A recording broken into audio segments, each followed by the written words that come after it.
இன்றைக்கு நாம் பேசுகிற இந்த பொருள் குடிக்கக்கூடாது, போதை பொருள் பயன்படுத்தக்கூடாது என்பது ஏதோ விடுதலை சிறுத்தைகள் முதல்ல கண்டுபிடிச்சு பேசுகிற விஷயம் அல்ல. இது காலங்காலமாக பேசப்படுகிற விஷயம். நம்முடைய அறிவாசான் திருவள்ளுவரே இதை பற்றி பேசியிருக்கிறார். திருக்குறளிலே இதற்காக ஒரு அதிகாரத்தையே 10 திருக்குறள்களையே எழுதியிருக்கிறார். 2000 ஆண்டுகளுக்கு முன்னாலேயே மது என்பது ஒரு அச்சுறுத்தலாக சமூக பிரச்சனையாக இருந்திருக்கிறது. எனவே இது புதிதாக பேசுகிற விஷயம் அல்ல.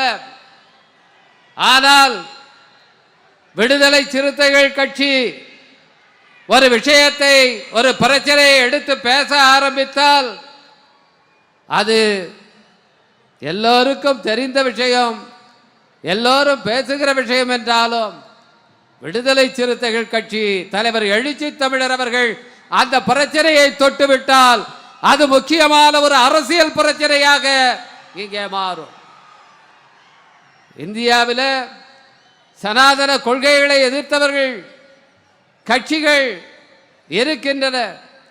ஆனால் விடுதலை சிறுத்தைகள் கட்சி சனாதன எதிர்ப்பு மாநாட்டை நடத்திய பிறகு தமிழ்நாட்டு அரசியல் களத்திலே சனாதன எதிர்ப்பு என்பது ஒரு முதன்மையான பிரச்சனையாக மாறியது. கடந்த 3 தேர்தல்களிலே அந்த தேர்தல் முடிவையே தீர்மானிக்கிற பிரச்சனையாக சனாதன எதிர்ப்பு என்பது இன்றைக்கு விளங்கியது என்று சொன்னால் அதற்கு நமது தலைவர் எழுச்சி தமிழரும் விடுதலை சிறுத்தைகள் கட்சியும் இந்த பிரச்சனையை கையில் எடுத்ததுதான் முதன்மையான காரணியாக அமைந்தது, தூண்டுகோலாக அமைந்தது. அதை போலவே திராவிட முன்னேற்ற கழகம் மாநில சுயாட்சி, மாநில உரிமைகளுக்கு இந்தியாவுக்கே வழிகாட்டிய ஒரு பேர் இயக்கம், இன்றைக்கு பவள விழா காணுகிற இயக்கம். அந்த மாநில சுயாட்சி பிரச்சனையை விடுதலை சிறுத்தைகளும் கையில் எடுத்து மாநில சுயாட்சி மாநாட்டை நடத்தினோம். இன்றைக்கு மாநில உரிமைகள் தொடர்ந்து இந்தியா முழுவதும் பேசுபொருளாக மாறி இருக்கிறது. அதுபோலத்தான் இந்த மது ஒழிப்பு பிரச்சனை. தமிழ்நாட்டிலே பல கட்சிகள் இதை காலங்காலமாக பேசிக் கொண்டிருக்கிறார்கள். காங்கிரஸ் பேரியக்கம் துவங்கிய காலத்திலேயே மகாத்மா காந்தியடிகள் இதை பேசியிருக்கிறார். காங்கிரஸ் கட்சியிலே இருந்த போதும், அதை விட்டு வெளியே வந்து சுயமரியாதை இயக்கம் கண்ட போதும் தந்தை பெரியார் அவர்கள் மதுவிலக்கு பிரச்சாரத்தை முன்னெடுத்திருக்கின்றார். பேரறிஞர் அண்ணா அவர்கள் ஆட்சி பொறுப்பேற்று அவர் வாக்குறுதி அளித்தபடி ரூபாய்க்கு 1 படி அரிசி கொடுக்க முடியாத அளவுக்கு நிதி நெருக்கடி இருந்தது. அன்றைக்கு மதுக்கடைகளை திறந்திருந்தால் ரூபாய்க்கு 3 படி அரிசி என்ற அவர் வாக்குறுதியை நிறைவேற்றி இருக்கலாம். ஆனாலும் கூட மக்களிடத்திலே சென்று என்னுடைய நிலையை சொல்லுகிறேன், ஒருபோதும் மதுக்கடைகளை திறக்க மாட்டேன் என்று உறுதியாக இருந்தார். முத்தமிழறிஞர் கலைஞர் அவர்கள் 1971ஆம் ஆண்டிலே மதுக்கடைகளை திறந்தாலும் மக்களுடைய உணர்வுகளுக்கு மதிப்பளித்து 1974ஆம் ஆண்டிலே முழு மதுவிலக்கை இங்கே அமல்படுத்தினார். எனவே இது நீண்ட காலமாக பேசப்படுகிற எல்லா கட்சிகளுக்கும் ஏற்புடைய ஒரு விஷயம்தான்.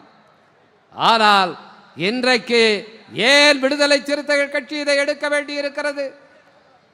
தமிழ்நாடு இந்தியாவிலே பல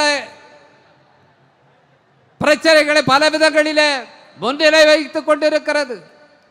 கல்வி வளர்ச்சியா தமிழ்நாடு தான் முதலிடம், பொருளாதார வளர்ச்சியா தமிழ்நாடு தான் முதலிடம், பெண்களுடைய கல்வியா தமிழ்நாடு தான் முதலிடம்.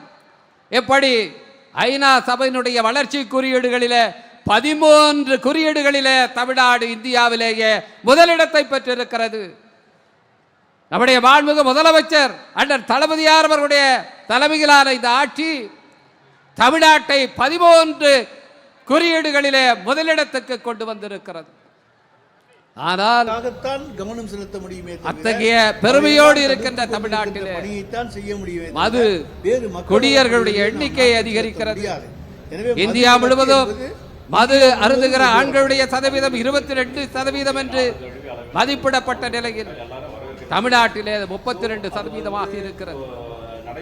இந்தியா முழுவதும் விதவைகளுடைய எண்ணிக்கை 2011ஆம் ஆண்டு மக்கள் தொகை கணக்கெடுப்பில் 6.4% என்றால் இங்கே 9.7% ஏறத்தாழ 10% அளவுக்கு மாநில அரசுகளோடு பேசி இந்தியாவை விட விதவைகள் அதிகமாக தமிழ்நாட்டில் இருப்பதற்கு என்ன காரணம் என்று கட்டத்திலே எல்லா மாநில அரசுகளும் நாகப்பட்டினத்திலே இருக்கின்ற கருத்துக்களை பெற்று ஒரு அமைப்பு கலங்கரை என்கின்ற அமைப்பு விதவைகளை கொண்ட அமைப்பு தமிழ்நாடு முதலமைச்சர் அவர்கள் 16 மாவட்டங்களிலே ஆய்வு செய்து ஒரு அறிக்கை வெளியிட்டிருக்கிறார்கள்.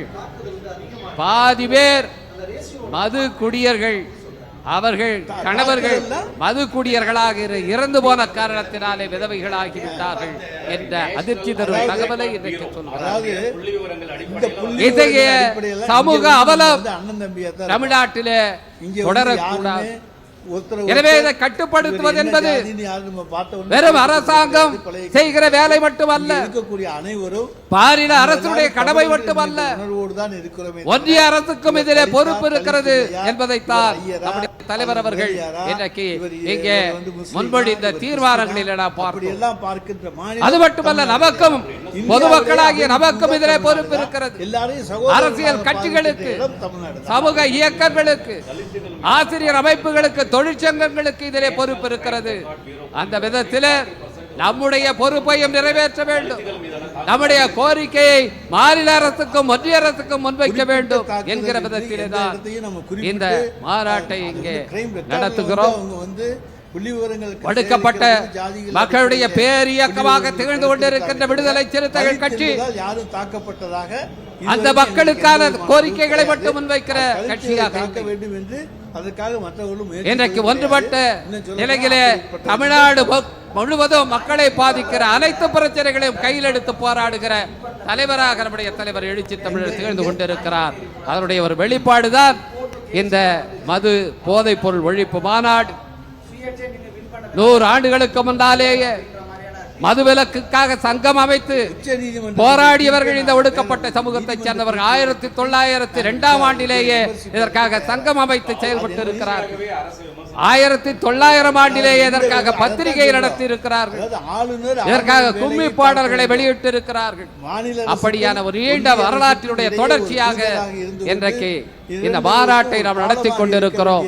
இந்த மாநாட்டின் கொள்கை வெற்றி பெற வேண்டும் என்று சொன்னால் அரசாங்கங்கள் நடவடிக்கை எடுத்தால் மட்டும் போதாது. இங்கே வந்திருக்கிற லட்சோப லட்சம் தாய்மார்கள், இளைஞர்கள், நாம் அனைவரும் சேர்ந்து இந்த பிரச்சனையை மேலும் மேலும் முன்னெடுத்து செல்ல வேண்டும். தமிழ்நாடு முழுவதும் இருக்கிற மக்களிடையே பரப்புரை இயக்கமாக கொண்டு செல்ல வேண்டும். அவ்வாறு கொண்டு செல்லும் போது நிச்சயமாக தமிழ்நாட்டில் இருக்கிற அனைத்து மதுக்கடைகளும் மூடப்படும். அதுவரை விடுதலை சிறுத்தைகள் ஓயக்கூடாது என கேட்டு நன்றி கூறி அமைகிறேன். வணக்கம்.